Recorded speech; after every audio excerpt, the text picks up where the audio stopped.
Graças a Deus, a paz do Senhor para os irmãos, louvado seja Deus.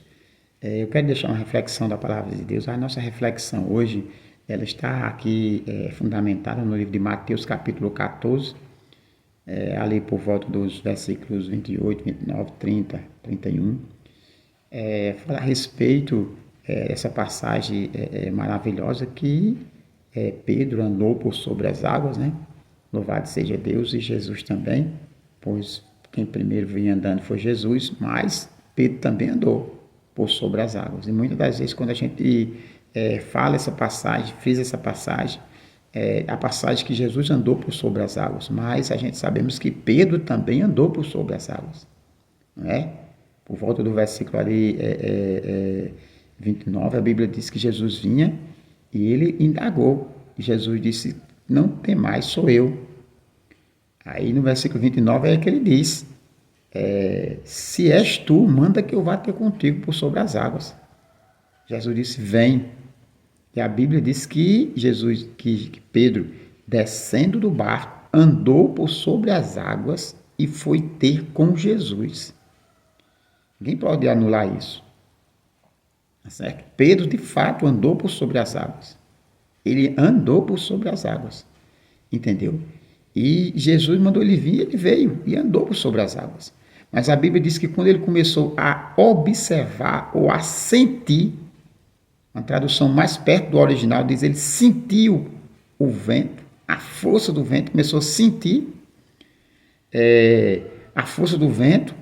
A Bíblia diz que ele começou agora a afundar, a naufragar, a submergir, entendeu? Porque ele começou a observar a força do vento. Louvado seja Deus.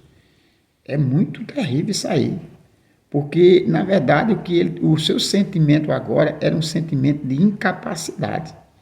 Ele começou a julgar que não era capaz de andar por sobre as águas. Tá certo? A implicação na vida de Pedro foi essa. Porque aquele que pensa que é incapaz, ele nunca será capaz. Se você inculcar na sua cabeça que você não é capaz, você nunca vai ser capaz. Entendeu?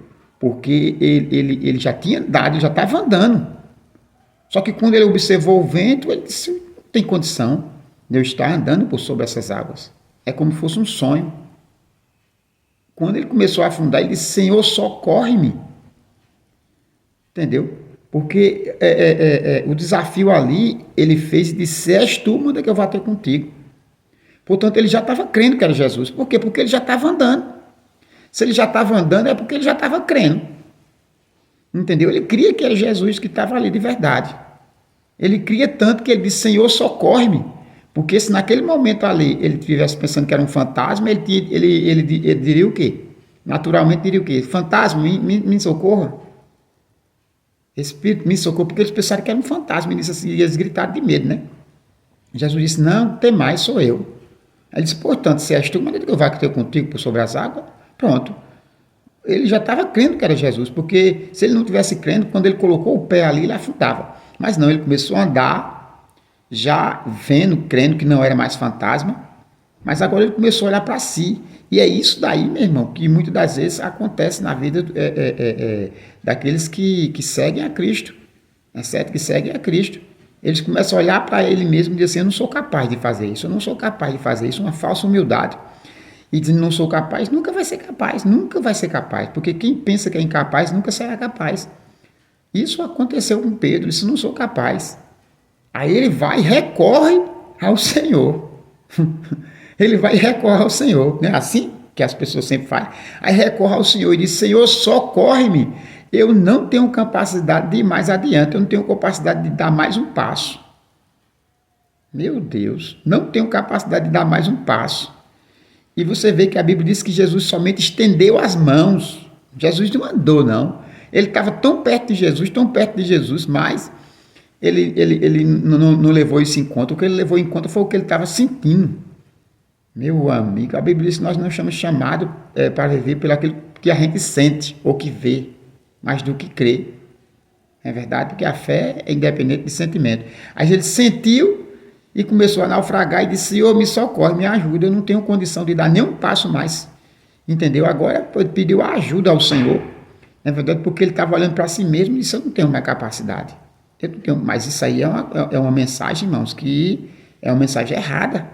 Muito errada mesmo. Porque Jesus disse: homem de pequena fé, por que duvidaste?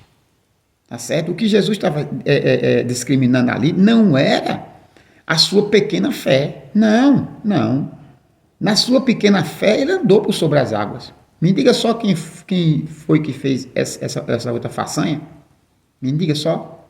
Me diga só quem fez. Na sua pequena fé, ele andou e andou. E não andou pouco não, viu? A Bíblia diz que ele andou e saiu caminhando em direção a Jesus. Ele andou, chegou bem pertinho de Jesus naquela pequena fé. Por isso que o ponto-chave aqui não era o tamanho da fé. Era a dúvida. Por que duvidaste, homem de pequena fé? Você está entendendo? Quer dizer, o que está aqui, na verdade mesmo, aqui em pauta mesmo, era a dúvida e não a pequena fé. Porque na sua pequena fé, ele mandou por sobre as águas. Imagina o que esse homem não podia fazer. Se com uma pequena fé ele andou por sobre as águas. Agora Jesus Cristo disse: por que duvidaste? Ele duvidou porque ele começou a olhar para si mesmo. Ele começou a olhar para si mesmo. Dele olhar para Jesus, ver Jesus que estava na frente dele ali, e já estava bem pertinho, ele começou a olhar para si mesmo. E começou a dizer: eu não sou capaz não, eu estou aqui, não sou capaz não. Ele começou a afundar automaticamente. E agora vai procurar socorro no Senhor. Entendeu, meu irmão? É errado procurar socorro no Senhor? Não, não é isso que eu estou falando. Não é isso.